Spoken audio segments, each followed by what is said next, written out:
Communication is an intrinsic part of relationships, whether they are business relationships or social relationships. It's a means by which people share common understanding. It's the glue that holds us together. The idea of tailoring communication to the person or group that you are communicating with is powerful because it helps enhance understanding and engagement. We seem to know this instinctively, and that's why you find that you don't speak to your colleagues exactly the same way you speak to your boss, and you don't speak to your friends the same way you speak to your baby sister. Neither do you speak to your mom exactly the same way you speak to your friends or age mates. We tailor our communication because we need to use appropriate language of communication in order to connect with the other person effectively. We want to achieve common understanding and to connect with the person. Research has demonstrated that communication is more effective when done in a way that matches the other person's sensory orientation. That is the way, the senses that influence the way they see things, the way they understand things, and how they get messages better. Now, based on various studies, people have been classified into primarily visual or auditory. We also know that others are kinesthetic. And then, of course, lately, there are people who have been classified as auditory digital. When we say primarily visual, we mean that this is not the only way they engage with information, but it's a primary way. So a person who's primarily visual tends to use words like look, see, visualize, outlook, focus, and the like. They're the kind of people who say, I see you. To these people, the statement that a picture is worth 1,000 words makes great sense. They tend to use the phrase, it looks good, I like what I see, and stuff like that. To communicate effectively with visual people, you need to use what can be seen. So they prefer visuals like printed material, give a write-up. They like to watch videos, movies. They look at facial expressions, body language, images, charts, and photos, and they get a better picture. They value colors and patterns and, shapes, and they use such to communicate. Another thing about visual people, they tend to appreciate good dress sense. They can dismiss you if they think you are not looking the part.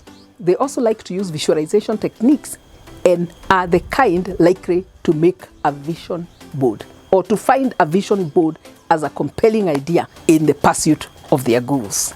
When we look at the campaigns going on in America, the Trump versus Biden campaigns are full of these examples. We have seen the use of visual aids, visual symbols all through the campaign, starting of course with the red zones for the Republicans and the blue zones for the Democrats. We are seeing all these party symbols that are being showcased during campaigns and the flags that people raise, demonstrating their vision for winning this election, that their candidate will win.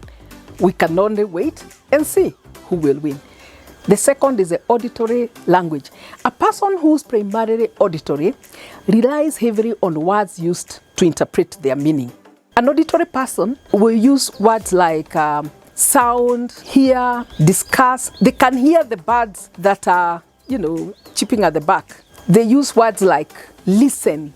They like the idea of an interview. They will talk about remarks and the like. They use phrases like, I like the way it sounds. They like phrases like sounds like, or word for word. I hear you. They say, I hear you. It sounds good. That's easy to listen to, and that kind of thing. They say loud and clear. It was so loud and clear. They talk about outspoken. They say it rings a bell and stuff like that. Now, to communicate effectively with auditory people, you need to use what is said, what is heard, words. You need also to ask them to discuss matters. They like discussion, group discussion. They like also a situation where you can read something or they can read something loudly. Allow them to read loudly the agreement you are making, and they'll be quite happy. If you're showing them a product, let them read the instructions for themselves.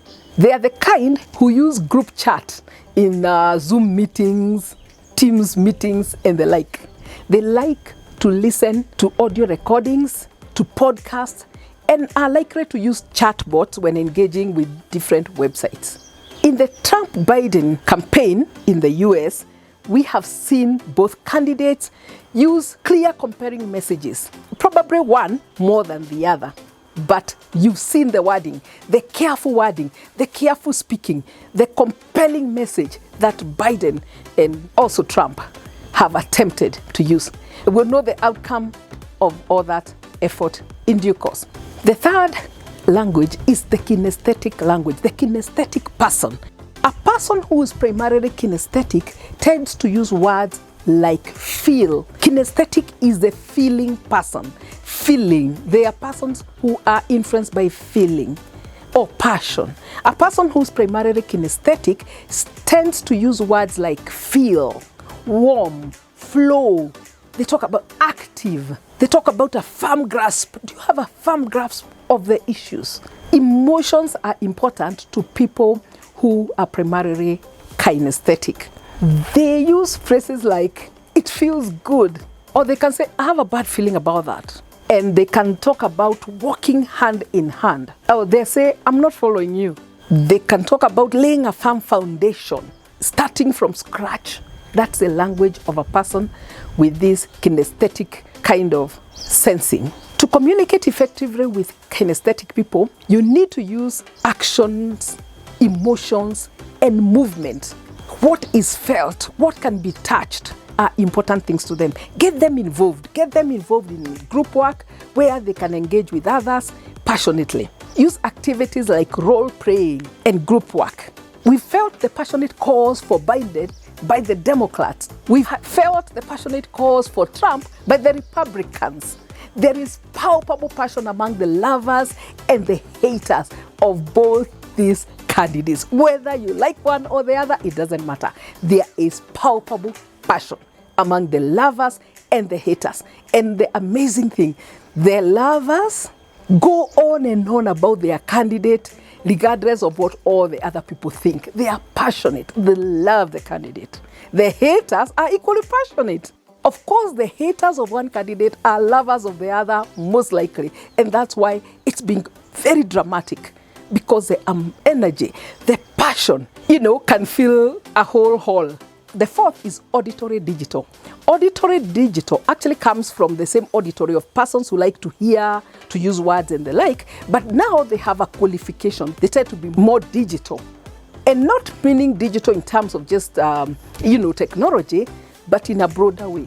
A person who is primarily auditory digital relies heavily on logic, analysis, thinking, results, processes, and analytical facts. They like facts. They're the ones who talk about analytics. Bring the data. I want to see the data.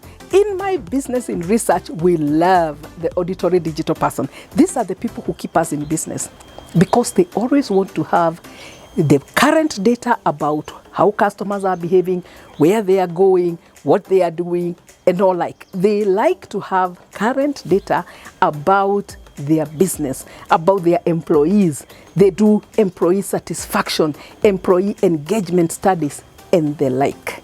So they keep us in business in research. They like to use phrases like, give me more details. They want more details. They want to have a chart where you can click to get more details and the like. They like statements like due diligence. It makes sense. Where is the logic? Have you had those people who keep asking, where is the logic? They like data. They like evidence. Something logical and systematic. Think of your friend, the accountant, or the person in IT. Most likely they belong to this category. One of the people who has been associated with this category by a lot of researchers is Bill Gates. They say that he's auditory digital. They talk about 4 billion in 2 years, 10 billion in 5 years, and stuff like that.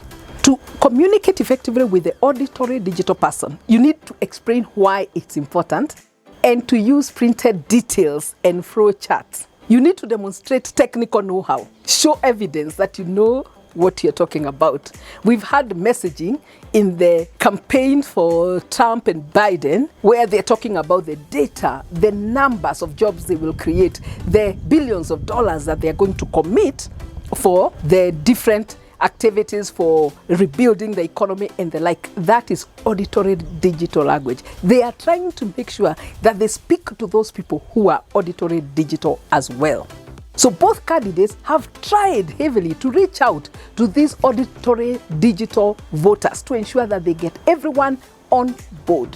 The important thing is that research has demonstrated that communication is more effective when done in a way that matches the other person's sensory orientation. Unless you speak the other person's language, you will fail to connect and be understood effectively. You need to learn how to speak the visual language, the auditory language, the auditory digital, and the kinesthetic language in order to enhance the effectiveness of your communication. To sum it up, the 4 ways to tailor communication are: first, visual; second, auditory; third, auditory digital; and fourth, kinesthetic.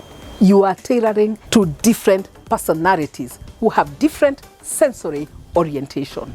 Thank you for watching this video. Remember to touch the like button to give it a thumbs up and write a comment here below to give me your feedback. I really value your opinions and will appreciate your comments. Also tell me the other things you want me to talk about. If you're new here and have not subscribed yet, do press the subscriber button so that you don't miss any of the videos we post every week. Thank you and best wishes.